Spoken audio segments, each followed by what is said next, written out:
Nous vous saluons dans le nom de notre Seigneur Jésus-Christ.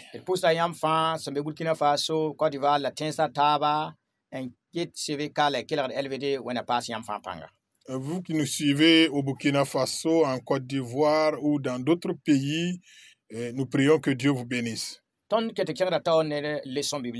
Nous poursuivons avec donc notre leçon biblique. Et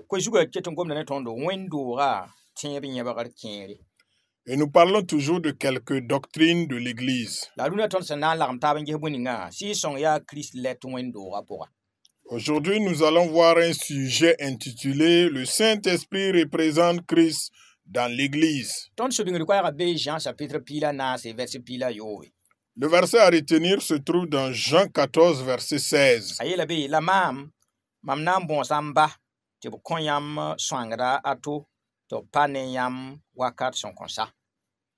Et moi, je prierai le Père, et il vous donnera un autre consolateur afin qu'il demeure éternellement avec vous.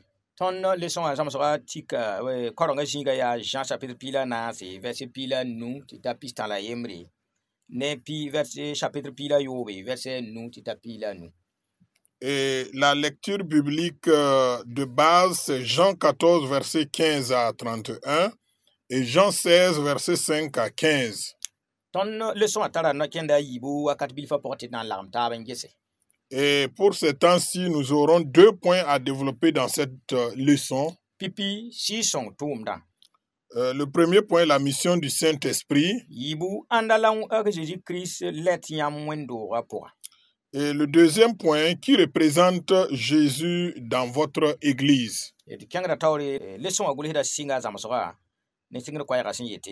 Sending ta Jésus leben bawa nenge obo kenga karambisa pela tibo pa apana yi kibisi nyawa twen yi wana ti bam yawlen en loordan bahad karambisa ton subingir kwayra lokoda sokanga hal sin singne pantekota bersda bawa sin ntuma sin ya si songa ya Christ. Et à l'introduction, voici ce que dit l'auteur. Avant de retourner auprès du Père, Jésus rassure ses disciples qu'ils ne seront pas orphelins. Comment cela est-il possible alors que lui les quitte? Notre verset à retenir répond à cette question. Depuis la Pentecôte, le consolateur que le Père a donné, le Saint-Esprit, est le représentant de Christ dans son Église. Gloire à Dieu.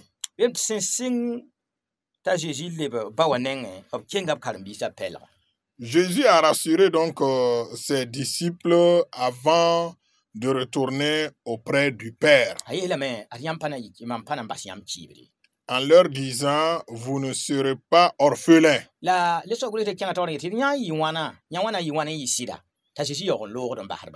Et la question que l'auteur se pose, ou les disciples pouvaient aussi se poser, pourquoi cela ou comment cela peut-il être possible puisque Jésus lui-même les quitte?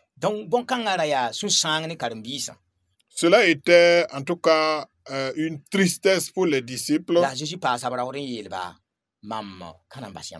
Mais Jésus les rassure en disant, je ne vous laisserai pas orphelins.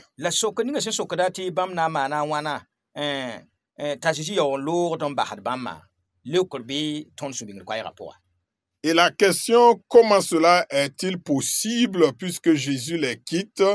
La réponse se trouve dans le verset à retenir.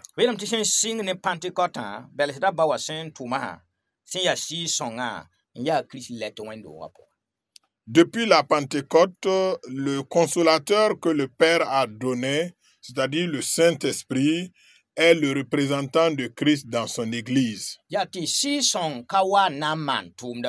Le Saint-Esprit n'est pas venu accomplir une autre mission,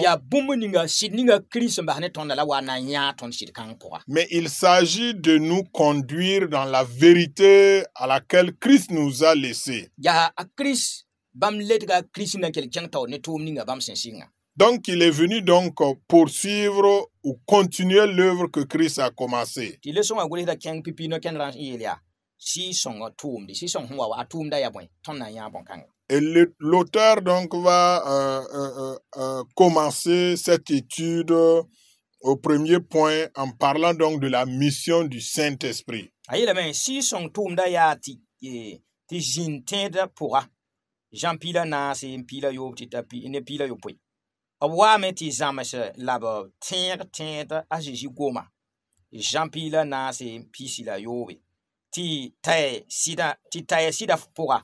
Ti kiti duniwa neb sakandir senkene buda yeli ti lema yeli la yelwena yeli Jean pila ayo bon ni ti torston bum ninga saint wata Jean pila yo bon pila tabo la wa Christ Jean pila yo pila nasi abwame ti man bum ninga Jésus sendamanda.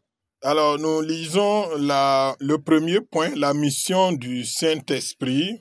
La mission du Saint-Esprit est d'habiter dans le croyant. Jean 14, verset 16 et le verset 17. Il est venu pour enseigner et rappeler aux chrétiens les paroles de Jésus, selon Jean 14, verset 26. Et guider aussi l'Église dans toute la vérité, convaincre le monde du jugement, de justice et du péché. Jean 16, verset 8. Nous annoncer également les choses à venir, selon Jean 16, verset 13, et glorifier Christ, selon Jean 16, verset 14. Il est venu faire ce que Jésus faisait. Gloire à Dieu. La mission du Saint-Esprit consiste à habiter dans le croyant, dans le chrétien. Et c'est ce que nous dit Jean chapitre 14, versets 16 et 17. La mission du Saint-Esprit consiste également à nous enseigner ou à nous conduire dans toute la vérité. La vérité qui est Christ lui-même, parole de Dieu.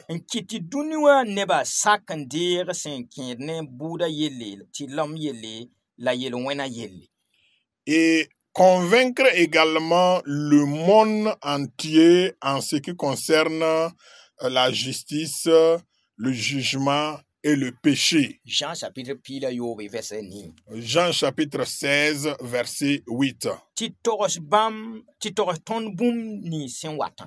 C'est aussi nous annoncer les choses à venir. Nous trouvons cela dans Jean chapitre 16, verset 13. Et de glorifier aussi Christ.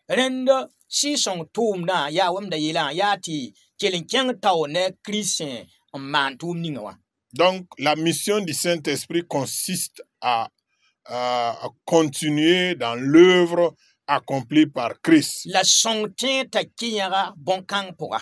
Et aider le croyant, le chrétien à s'enraciner dans la foi.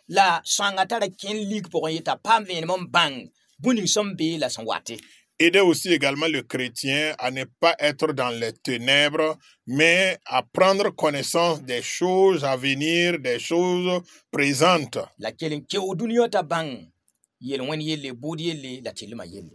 Et convaincre également le monde en ce qui concerne le jugement de Dieu, la justice et le péché. Le Saint-Esprit n'est pas venu avec une nouvelle mission qui n'avait pas été commencée par Jésus.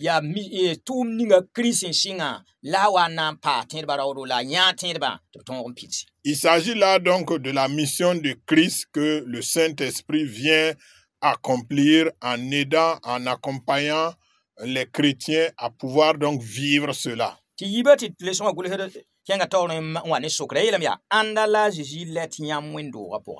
Au deuxième point de la leçon, l'auteur va poser une question. Qui représente Jésus dans votre église?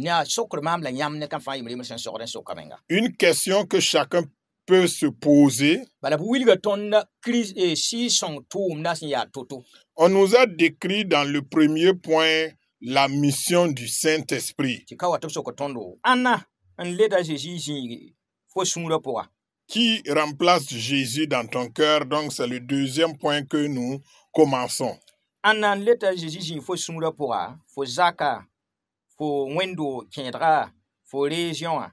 Wala fo tenga korongo wala fo korongo sul pora wenam gwama sampa pam zamso la na kendra pour ningri sida sen en yolis da sampa tet tondo la ton menga sampa sakendir sen kendne ton menga yelwena la de pa venre en torsi yelwena pa venre ti si ya si songo lidra Jésus jinga ton wendo rapoye il baste si son mana toumde ton wendo rapport. Et au deuxième point de la leçon, nous lisons qui représente Jésus dans votre église?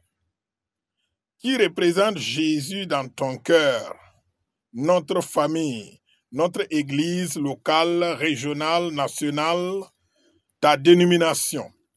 Si la parole de Dieu n'est pas enseignée et appliquée, si nous ne sommes pas conduits par la vérité qui libère, et si nous ne sommes pas convaincus de notre propre péché et ne dénonçons pas le péché, ce n'est pas certain que c'est le Saint-Esprit qui représente Jésus dans notre Église. Laissons le Saint-Esprit accomplir sa mission dans notre Église. Amen. Qui représente Jésus dans notre Église? Qui représente Jésus dans notre cœur? Dans notre famille? Dans notre église locale, qui représente Jésus? Dans les régions? Ou dans notre dénomination, qui représente Jésus? Qui représente Jésus? Et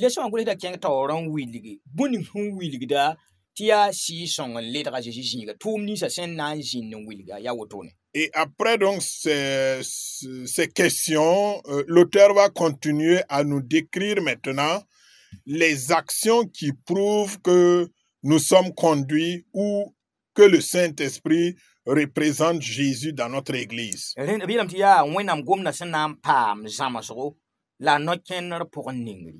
C'est lorsque la parole de Dieu est appliquée et aussi enseignée. Non seulement la parole de Dieu doit être enseignée, mais elle doit être aussi appliquée. Et la vérité qui libère doit donc nous conduire. C'est pas à nous de conduire la vérité, mais la vérité doit nous conduire.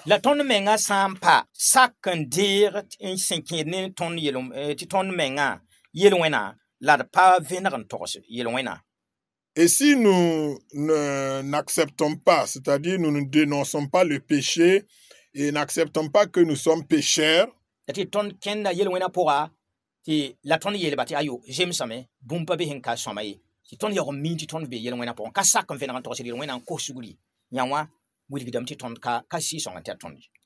veut dire que si nous commettons le péché et que nous ne reconnaissons pas que nous sommes pécheurs et nous vivons malgré tout comme si tout était normal, cela veut dire que nous ne sommes pas conduits par le Saint-Esprit. Cela veut dire que ce n'est pas le Saint-Esprit qui représente Christ dans notre vie.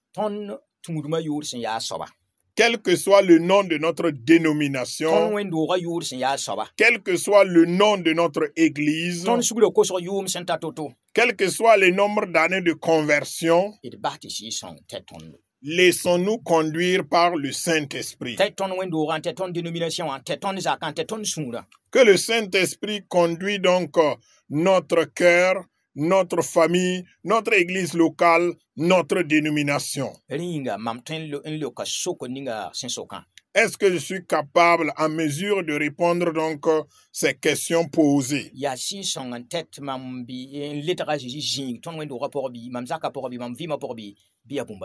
Est-ce que c'est le Saint-Esprit qui représente Christ dans ma vie, dans mon foyer, dans l'église, dans notre dénomination, ou bien c'est quelqu'un d'autre ou quelque chose d'autre?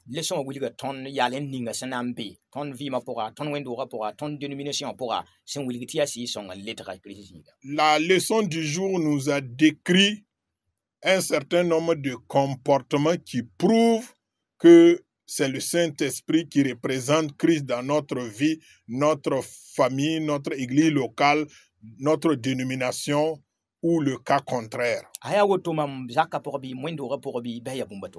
Est-ce que c'est le cas dans ma vie, dans mon église, ou bien c'est autre chose? À chacun de réfléchir sur cette question et de pouvoir répondre.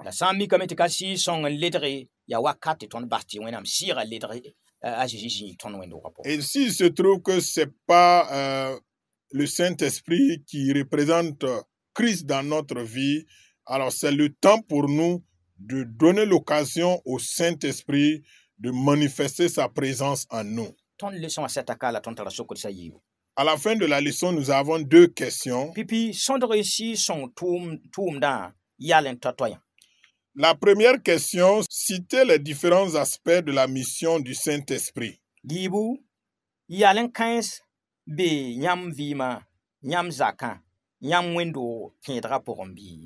Et la deuxième question, ces aspects sont-ils présents dans votre vie, votre famille et votre église locale? Si la réponse est oui, gloire à Dieu. Mais si la réponse est non, sachez que c'est le temps de rectifier le tir. Laissons le Saint-Esprit représenter Christ dans notre vie, dans notre famille. Que Dieu vous bénisse tous et que Dieu nous donne de remporter des victoires au nom de Jésus. Amen. Amen.